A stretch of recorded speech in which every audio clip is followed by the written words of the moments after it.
I didn't cry when the officiant pronounced us married. My voice didn't shake when we exchanged rings, and my smile didn't falter when my wife leaned close enough for only me to hear and whispered, "We made it." I thought those would be the emotional breaking points, the moments that would crack me open. But it wasn't any of them. It was the small vibration in my pocket, that soft buzz during the exact second my vows left my mouth. A message from my mother. "Sorry, we can't make it. Your brother's puppy is graduating today. We'll send pictures." Heart. A dog graduation. A heart emoji. Sent at the precise moment I was promising someone forever. I remember lifting my eyes from the screen, looking at the small circle of people who had shown up, friends who had slowly earned the title family, and feeling the truth settle in my chest like fine dust after something breaks. My parents had chosen a leash and a golden retriever in a bow tie over their own son's wedding. I kept smiling because I had no other weapon left in that moment. That was the last second I allowed myself to feel anything without calculation. There had been a time when I was their pride. The first in the family to finish university. The one who took morning classes and worked night shifts at the same time. The one who quietly paid half the household bills before ever landing a full-time job. They used to brag about me, to relatives, to neighbors, even to strangers at weddings. And when I told them I had met someone steady, kind, the sort of person goodness naturally grows toward, they congratulated me. Or, more accurately, they performed congratulation. Their smiles had teeth, but no warmth. My brother was the one they revolved around. The miracle child whose resume was a list of temporary passions. Short-lived jobs. New hobbies. Lost interest. Found dreams. Every mistake of his was just a phase. Every irresponsibility was youth. Every whim was potential. It wasn't jealousy that gnawed at me.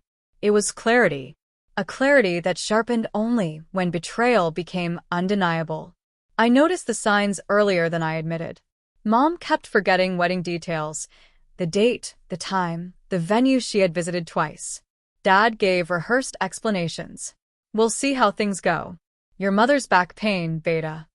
Yet her back pain never stopped her from posting daily reels of my brother's dog wearing sunglasses, cutting cakes shaped like bones, attending puppy yoga sessions like some four-legged influencer.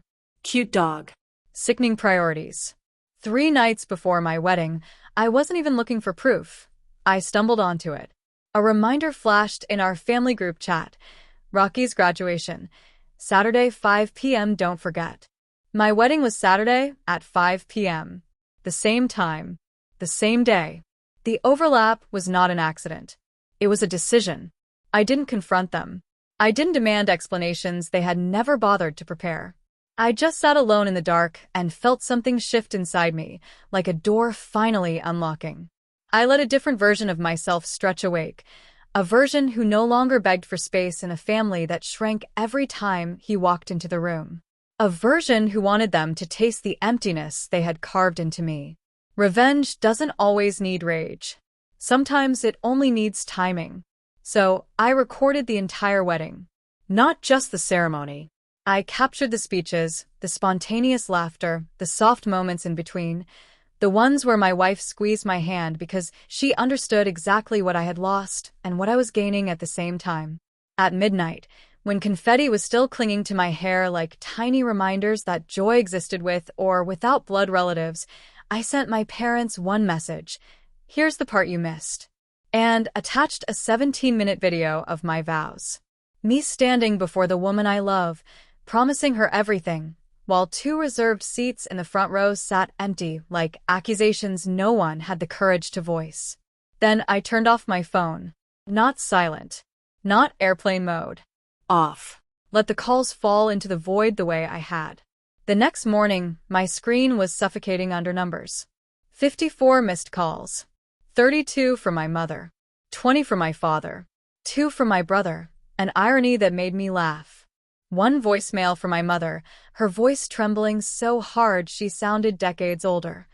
"Beta, what have we done? Please call back. Please. This isn't what you think." It was exactly what I thought. I didn't return any calls. Not yet. I wanted them to sit with those empty chairs, to replay that wedding video until the silence in it became unbearable.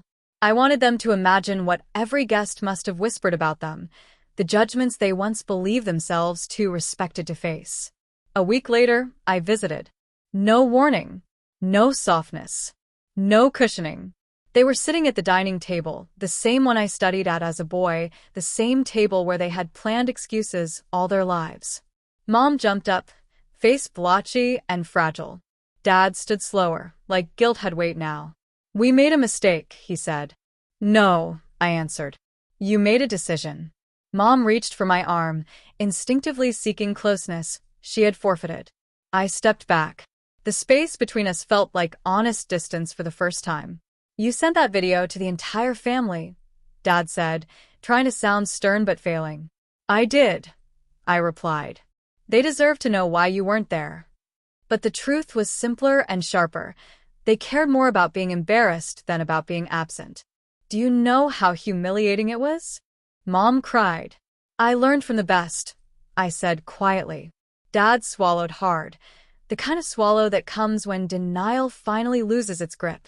That was the moment they realized this wasn't me having a tantrum. This was me drawing a line cleanly through the past. I placed my still-wrapped wedding album on the table. "For when you remember what matters," I said. And I walked out before they could speak.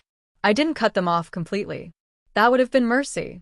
Instead, I let them live on the edges of my life, always informed, never included. They watch from afar as my marriage grows, as birthdays pass, as anniversaries come and go without their shadows. Their punishment is quiet and steady. They get only the parts of me they ever bothered to show up for, which, as it turns out, is almost nothing. And sometimes, late at night, I imagine the video still sitting in their phone gallery, my vows playing through the silence of their living room. Their regret louder than applause. They missed my wedding for a dog's graduation. So I gave them the same distance in return.